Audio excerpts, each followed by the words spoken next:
Well, Sir Keir Starmer has also welcomed what he's called a hugely significant moment in the conflict in the Middle East. It's after a breakthrough deal between the US and Iran was announced. Donald Trump says the agreement meant oil will flow freely once again through the Strait of Hormuz. The initial deal expected to be signed on Friday. During this morning's news conference, Sir Keir Starmer said the deal will help ease economic pressures in the UK. This is a hugely significant moment. We have long called for de-escalation, and it is vital that all parties seize this opportunity to secure stability in the region and restore freedom of navigation in the Strait of Hormuz, which in turn will ease the economic pressures felt by people here in the United Kingdom and around the world. We will now work closely with our partners to support this agreement and to ensure it turns into a durable, lasting peace. Well, let's take a look at what President Trump wrote on social media overnight. He said this: "The great deal will bring peace and security to the whole region. Many presidents have tried to make peace with Iran and all have failed before me. The leaders of the region have, for the first time, found a president who can help them achieve real peace." With the opening of the strait upon the signing of the deal on Friday, for purposes of mine removal, oil will flow on both ends again for the region and the world. Well, one sticking point over the last few months has been the attacks that Israel has been carrying out against Lebanon and vice versa. This morning, Israel's Defense Minister Israel Katz said that Israeli forces will remain indefinitely in Lebanon and Gaza. In a moment, we'll speak to our correspondent, Sally Lockwood, who's in Dubai. Let's first take you to our Middle East correspondent, Adam Parsons, who's in Jerusalem. And Adam, yesterday, strikes between Hezbollah and Israel threatened to derail the progress of the last few moments of this kind of tentative deal. And now we've got this line from the Defense Minister Israel Katz saying that Israel will remain in Lebanon, Syria and Gaza indefinitely, and effectively setting out the stall of the Israeli government, saying, look, you know, it's all well and good, Donald Trump, you're making this agreement, but we will continue to pursue our own aims. And so it makes Friday, the signing in Switzerland, feel like a very long time away.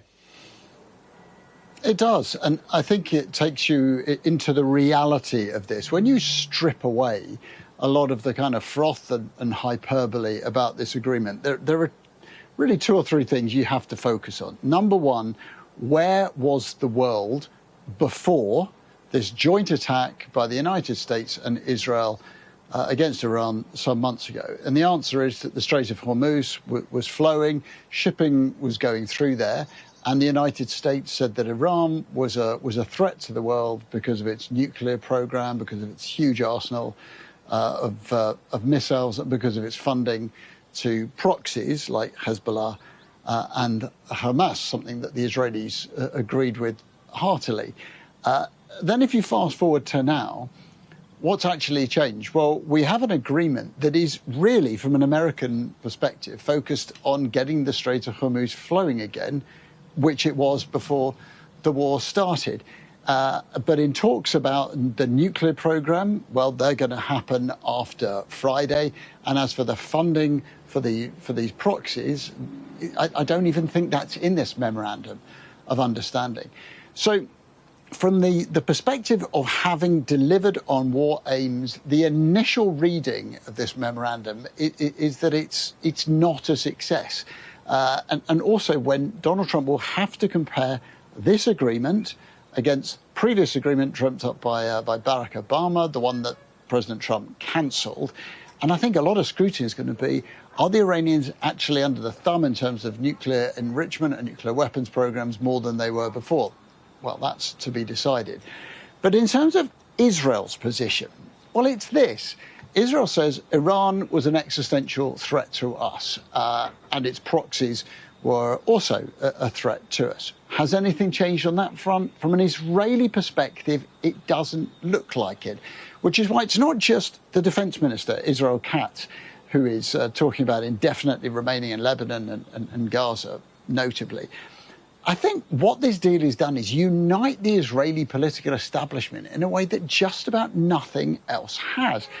Benjamin Netanyahu's greatest opponents, people like Yair Lapid and Benny Gantz and Eisenkot, they're all saying this is a lousy deal and that Israel needs to keep fighting if it believes that that is the right thing. So do the sort of extremists, Itamar Ben-Gvir and Bezalel Smotrich. They're all saying the same thing, which is we can't have our hands tied by the United States. If we believe it is right to respond to Hezbollah, then we must have the right to do that. So those I've spoken to so far this morning say, well, it may well be that we come up with a framework that we will not attack first, but most of these people think it is inevitable that there will be some sort of tit-for-tat response. The Prime Minister, Benjamin Netanyahu, hasn't spoken publicly yet, but I understand that he continues to say that the main thrust must be that Iran must not have a nuclear weapon and that must be pursued, and that Israel has the right to defend itself, which is how it excuses occupying these vast swathes of Lebanon. And Israel, if it were to turn against this deal, would feel isolated. The United States wants this deal to get through because it wants out of the war.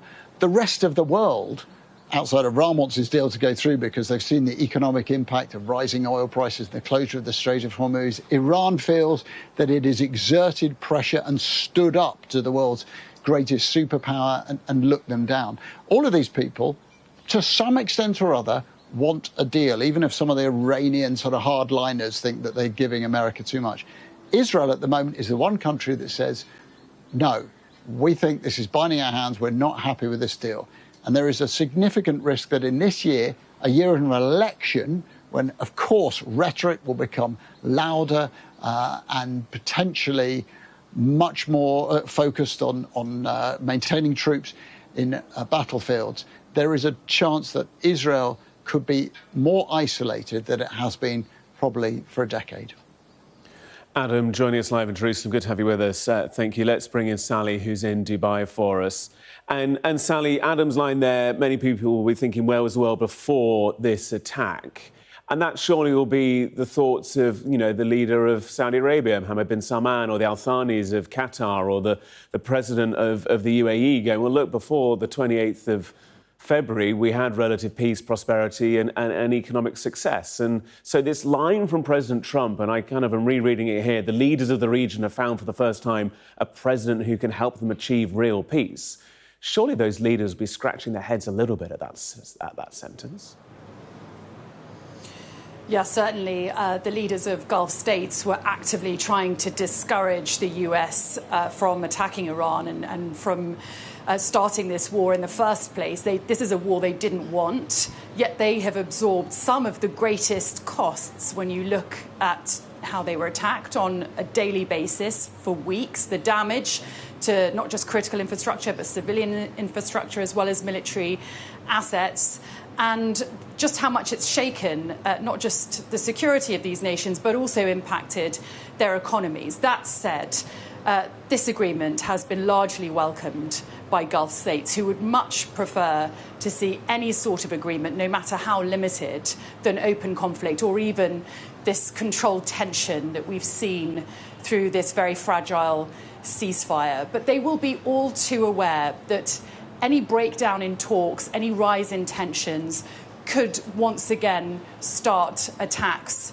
on their countries. We could once again see more drones and missiles fired at Iran's neighbours. And let's not forget, the UAE absorbed more missile and drone fire than any other country in this war, even Israel. This is something that would have been unthinkable 4 months ago, but here we are. And Gulf states will also be looking at the omissions in what we know to be in this memorandum of understanding. The fact that it doesn't address Iran's missile program, it doesn't address regional relations.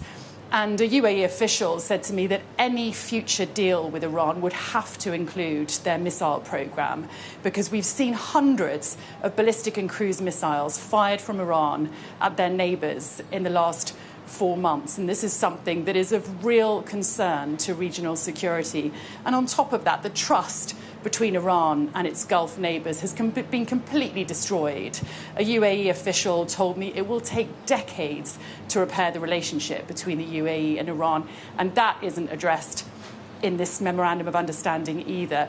I think they're very aware that there's a lot more work to do. We know that all the difficult issues, such as the nuclear programme, Iran's stockpile of enriched uranium, that's all going to be left to discussions in this next phase over a 60-day period. And they're also very aware that a lot can go wrong between now and Friday, when this signing is due to take place in Switzerland, not least in Lebanon. All eyes are on Lebanon, as Adam was saying. Hezbollah and Israel show absolutely no willingness to stop fighting each other. But the Strait of Hormuz is also now one of the most militarised areas of the planet and is extremely volatile as well. Donald Trump announced that it will reopen on Friday once this agreement is signed. But until shipping companies and insurers have a cast-iron guarantee and confidence that this agreement is going to hold, it's unlikely that we're going to see shipping resume to the level that we saw before the war. So where does that leave things now? Well, as Adam says, the region essentially returns to the status that it had before this war, before the 28th of February. A global shipping lane that was already open then is hopefully going to be reopened. And in the meantime, you've got a region that has seen thousands of people killed in Iran and Lebanon, security completely shaken in these Gulf states, as well as significant impact to their economy. And Gulf states are also extremely well aware that Iran now has this extremely powerful negotiating weapon in the Strait of Hormuz. It has held their economies to ransom in terms of energy exports throughout this war. And this is something that they are going to want assurances can't happen again. Live in Dubai for us, Sally Lockwood, thank you so much. Well, the price of oil fallen by over 4% in response to the announcement. Stock markets have surged, the Nikkei in Japan up 5%. We asked our economics and data editor Ed Conway for his analysis. Looking at the shipping rates going through the Bab el-Mandeb Strait, you know about the Bab el-Mandeb. So the Strait of Hormuz is the gateway to the Persian Gulf, but right next door to it is the gateway to the Red Sea. And there was a ceasefire ages ago there, because you've had these Houthi rebel attacks on shipping going through there long before what we've seen recently. And the rates of ships going through there have not got anywhere near to where they were before. Now, in that case, it's easier to kind of get around that, because you can there is an alternative way around the Red Sea. You can go around Africa. In this case, this is the only way to go through. But to me, it's a kind of a reminder that when these things happen, when you get Pandora out of her box, it is very difficult to put them back. It's very difficult to reinstill kind of confidence for people, you know, who are shipping and who are nervous about going through. So what we've seen just in the last kind of 24, 48 hours, it's obviously good news, and it's going to be some reassuring. The thing that I'm concerned about is what are the long-term lessons that everyone takes from this? Iran has just proven that it is capable of closing the Strait of Hormuz, and that is something they have never been able to do in the past. And so hopefully we will see oil prices carry on coming down, you know, diesel prices, jet fuel, all of that stuff, and it won't be as grisly a summer as it would have been, and gas prices and everything else. I just worry about the long-term consequences. And this is before you get into the kind of short-term questions of, OK, is Iran actually going to agree to it, and what's going to happen then?